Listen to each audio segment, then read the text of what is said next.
కవిత కొత్త party ప్రకటనపై Medak MP Raghunandan Rao స్పందించారు. ఈ సందర్భంగా ఎంపీ రఘునందనరావు మాట్లాడుతూ, కవిత కొత్త పార్టీ పెడుతుందని ఏడాది క్రితం చెప్పినా నా జోస్యం నిజమైంది. ఇదే విషయం నేను అప్పుడు చెబితే రఘునందనరావు జ్యోతిష్యం చెప్తున్నాడా అన్నారు. బీఆర్ఎస్ 10 ఏళ్ల పాలనలో జరిగిన పొరపాట్లను కాంగ్రెస్ పార్టీ క్షమిస్తూ ఉదార స్వభావంతో నటిస్తోంది.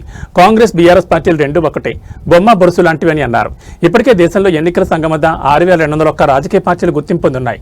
అధికారం కోల్పోయాక బీఆర్ఎస్ పార్టీ 4 ముక్కలైంది. ఆ మొక్కలేవి ఎన్నికల వరకు నిలబడవు. బీఆర్ఎస్ పార్టీ ప్రజల చేత త్వరలోనే CSR కంపల్సరీ రిటైర్మెంట్ స్కీమ్ తీసుకుంటుంది. ప్రచార ఆర్భాటాలు, ఉన్న డబ్బును కాపాడుకోవడానికి బాబా బామర్దులు మీడియా ఈవెంట్లు చేస్తున్నారని అన్నారు. ఈ కార్యక్రమంలో బీజేపీ పార్టీ నాయకులు మరియు కార్యకర్తలు తదితరులు పాల్గొన్నారు. రఘునందనరావు ఏడాది క్రితం చెప్పిన జోస్యాన్ని నిజం చేస్తూ శ్రీమతి కల్వకుంట్ల కవిత గారు కొత్త రాజకీయ పార్టీని పెడుతున్నట్టు ప్రకటించినారు. నేను ఆ రోజే చెప్పినా, మళ్ళీ చెప్తా ఉన్నాను.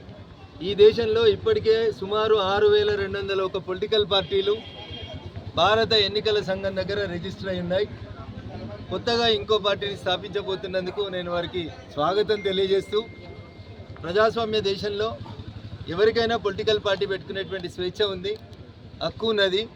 కానీ మేము మొదటి నుంచి చెప్తున్నట్టు, ఒకసారి అధికారాన్ని కోల్పోయిన తర్వాత టీఆర్ఎస్ పార్టీ 4 ముక్కలు అవుతుందని, ఆ ముక్కలేవి వచ్చే ఎన్నికల వరకు నిలబడేయని చెప్పి రఘునందన్ ఏదైతే చెప్పినాడో అదే ఇప్పుడు నిజమవుతా ఉంది.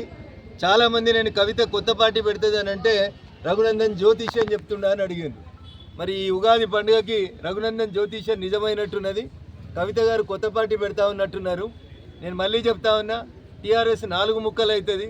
వచ్చే ఎన్నికల వరకు టీఆర్ఎస్ పార్టీ బీఆర్ఎస్గా మారి తెలంగాణ ప్రజల చేత CRS తీసుకొని, కంపల్సరీ రిటైర్మెంట్ స్కీమ్ తీసుకొని ప్రజాక్షేత్రంలోంచి బయటికి పోతుంది, ఎలిమినేట్ చేయబడుతుంది అని చెప్పి ఈ సందర్భంగా నేను సంపూర్ణంగా విశ్వసిస్తూ ఉన్నా.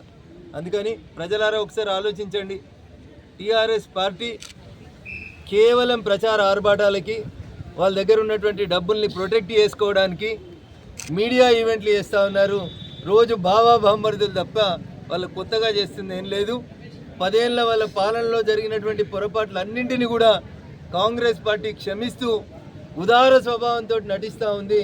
చివరికి ఆ ఇద్దరు ఒకటే అయితందుకే ఈ ప్రయత్నం, తాపత్రయం తప్ప ఇంకొకటి కాదు. ఏ రోజైనా కాంగ్రెస్ వేరు, టీఆర్ఎస్ వేరు కాదు. ఇవి రెండు ఒక నాణానికి బొమ్మ బొరుసు లాంటి. వీళ్ళిద్దరూ కలిసి కొట్లాడతారు, కలిసి పోటీ చేస్తారు. కాబట్టి తెలంగాణ ప్రజలు భారతీయ జనతా పార్టీని ఆశీర్వదించాలని ఈ సందర్భంగా విజ్ఞప్తి చేస్తారు.